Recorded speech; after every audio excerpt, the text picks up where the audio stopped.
My guy M, just M.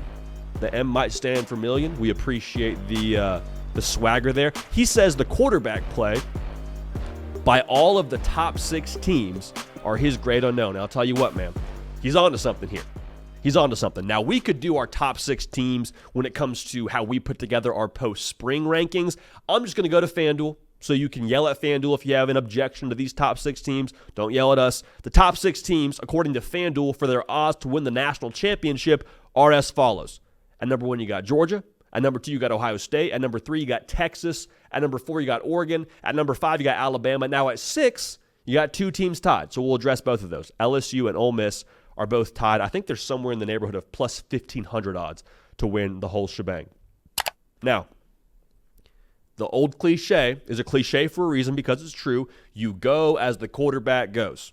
How many times have you heard that? Probably since you were playing peewee football. That's true, but the reason why this is worth unpacking in greater depth is when you look at all of these teams, specifically the top 4, if Texas, Oregon, Ohio State, and Georgia all get A-plus quarterback play, they all have the ability, I believe, to and will play for a national championship. Now, I'm assuming not all 4 of those teams get A-plus quarterback play.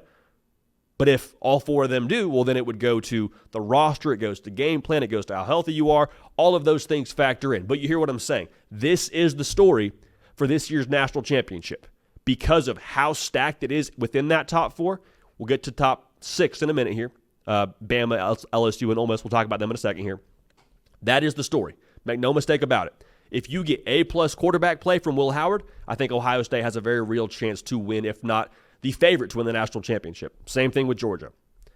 Now, for 5, 6, and 7, I'll say 7 for the sake of this conversation. We'll talk about LSU and Ole Miss. It is extra crucial. It is non-negotiable. For them to win a national championship, they need to have A-plus quarterback play from their respective guys. Because you look at Georgia, you look at Ohio State, and you say, okay, well, if Carson Beck, if he gives you B-plus quarterback play, are we just discrediting the rest of Georgia's roster? Of course not.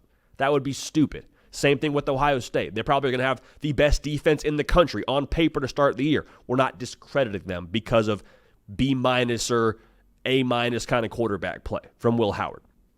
For all of these teams, though, if you want to win a national championship, it does not happen without your quarterback dealing the pill like a shady pharmacist. For fans of the show, y'all know what I'm talking about here. Talking about Alabama, because they're the 5th best team when it comes to the odds to win a national championship. Unproven production on defense. We talk about it a lot on this show. Nick Saban didn't leave that cupboard bare. There's just some guys that haven't played a whole lot of ball just yet. The more that I think about Jalen Milroe and the Kalen DeBoer offense, the more I like it.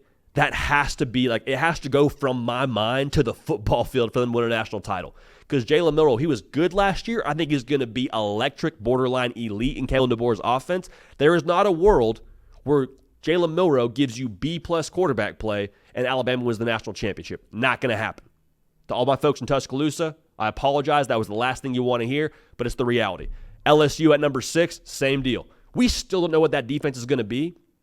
I think it is more than fair to be cautiously optimistic, keyword cautiously, because you add Blake Baker in to run the defense. But if Garrett Nussmeier doesn't go A-plus kind of quarterback play this upcoming season, LSU's not winning the SEC, and they're not winning the national championship. That goes without saying. The defense, I think, will take some strides, but I don't think they're going to jump from allowing 30 points a game to being top 20. Doesn't make sense to me. Ole Miss, same deal. I really think Jackson Dart's going to tear it up. Like, if you told me that I need to give you the Heisman Trophy finalist for next season, otherwise bad things were going to happen, Jackson Dart would be in my Heisman Trophy finalist list right there. The defensive line, we'll see. We'll see. And you're saying, Jody, you've raved about the defensive line all offseason. I have. I stand behind that. We stand on business on this show. Walter Nolan, Princely Umanmielen, massive upgrades. I need the rest of that defensive line to match their intensity, to match their tempo.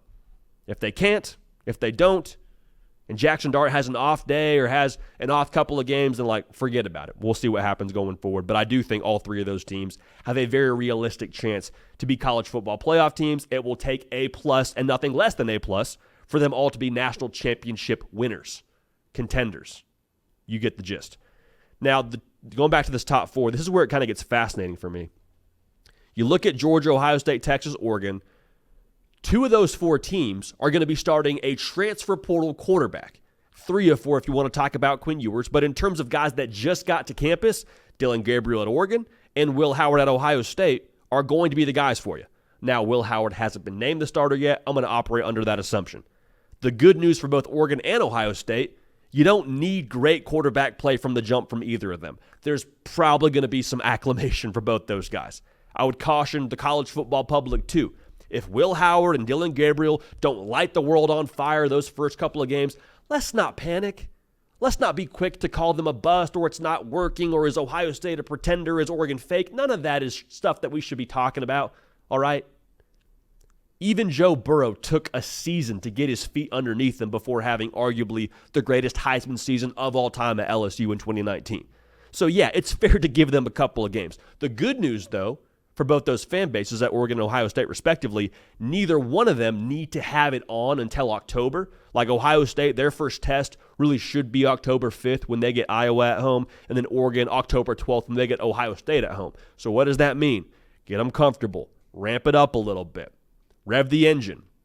So when you get to October, there's no more messing around. There's no more figuring out how you fit into the system and all the checks and all the hot routes, all those things. Have it dialed in. Be ready to go by October. Use September to get all the way dialed in because I think it's fair to expect there will be some need for acclimation. Now for Georgia and Texas, the vets got to be vets. You know, like Quinn Ewers, it's year 3 in the system, brother. We don't have time to really get up to speed. It's got to be bada bing, bada boom, we're rolling. Carson Beck, same deal. Year 2 in the system. Been at Georgia for a long time. Year 2 as the starter, I should say. Georgia opens the season with 3 of 4 games against top 25 opponents. They got Clemson in Atlanta. It's a neutral site game. Then they also have at Kentucky and at Alabama within those first 4 games. We got to be moving, all right? We got to be rolling. There's no time to get up to speed. Texas, same deal. They go to Ann Arbor week 2 and play the defending national champion, Michigan Wolverines.